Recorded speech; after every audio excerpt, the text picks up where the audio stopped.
ጤናን በሚመለከት የተነሳው ሐሳብ ትክክል ነው፣ ግን በጣም በርካታ ስራዎች የተሰሩ ናቸው። ዘንድሮ ለመድኃኒት ግዢ 70 ቢሊዮን ብር ነው መንግስት ያወጣው። በሀገር ውስጥ የነበረው የመድኃኒት ማምረት አቅም 4% ነበር፣ ወደ 44-45% አሳድገነዋል። በ44-45% የሚያክለው መድኃኒት እዚሁ ይመረታል። ቅድም ዶክተርም እንዳነሱት ፋርማሲውቲካል ላይ በጣም ሰፋፊ ስራዎች ተሰርተዋል። ይሰራል ለተባለው ማለት ነው፣ አሃሪን ጨምሮ። የአሃሪ ላብ የመጀመሪያው ነው። ዋና ዓላማው ቫክሲን ስንሰራ አቅም የመቆጣጠርም የመደገፍ አቅም እንዲፈጠር ታስቦ የተሰራ ስራ ነው። የሕክምና መሳሪያዎች ከ60 ቢሊዮን በላይ ነው ያወጣ ነው። ብዙ መሳሪያዎች እያስገባን ያለ ነው። ኢትዮጵያ ትልቅ ሀገር ናት። በ2 እና 3 ሆስፒታል ስራ የኢትዮጵያን ፍላጎት ማሟላት አይቻልም። አዲስ አበባ ውስጥ ባለፉት ጥቂት ወራት ብዙ አስመርቀናል። በሚቀጥለው 2-3 ወርም እንደዚሁ ይመረቁ አሉ። ጳውሎስን ብቻ ብትወስዱ የድሮ ጳውሎስ ተጨማሪ 1000 አልጋ ተጨምሮ በጣም ትልቅ ሆኖ ተገንብቷል።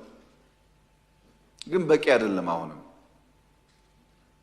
ባክሎጉ ሰፊ ስለሆነ በጣም ብዙ ስራ ይጠበቅብናል። ያም ሆኖ ግን ፋርማሲውቲካል ላይ ሆስፒታል ላይ በነበረው ግንባታ በመቆጣጠር አቅማችን ምክንያት የዓለም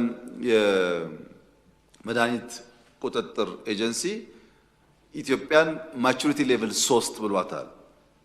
ጥቂት አፍሪካ ሀገራት ያሉበት ካታጎሪ ነው። ትልቁ ማቹሪቲ ሌቭል 4 ነው። ምን ማለት ነው? ኢትዮጵያ የምታመርታቸው መድኃኒቶች ለኤክስፖርት ደረጃ ተቀባይነት አላቸው ማለት ነው። እድገት አለ፣ ለውጥ አለ፣ ብዙ ደግሞ የሚቀር ነገር አለ። ብዙ እሱን አበክረን በመስራት ኢትዮጵያ ውስጥ ውጤት እንደሚመጣ ተስፋ እናደርጋለን። ከሚቀጥሉት 5 ዓመታት ስራችን አንዱ በውጭ ሀገር ደረጃ የሚታዩ ጸዳ ያሉ የሕክምና መስጫ ተቋማት መገንባት ይሆናል። ወባን በሚመለከት ወደ 14 ሚሊዮን አጎበር አሰራጭተናል። በነፃ የምናሰራጨው 3 ሚሊዮን ቤት ገደማ ጸረ ወባ ተረጭቷል። ለመጀመሪያ ጊዜ በ58 ወረዳዎች ክትባት ሰጥተናል። አዲስ ነው። ከዚህ ቀደም ክትባት አልነበረም ለወባ። ሙከራዎች እየተደረጉ እንዳሉ ለመግለጽ ነው። ያም ሆኖ በትምህርትም በጤናም አጠቃላይ በማህበራዊ ዘርፍ ጅማሮቻችን በአጭር ጊዜ ውስጥ ውጤት የሚያሳዩ ስላልሆኑ አበክረን መስራትና ውጤታማ ማድረግ ይጠበቅብናል።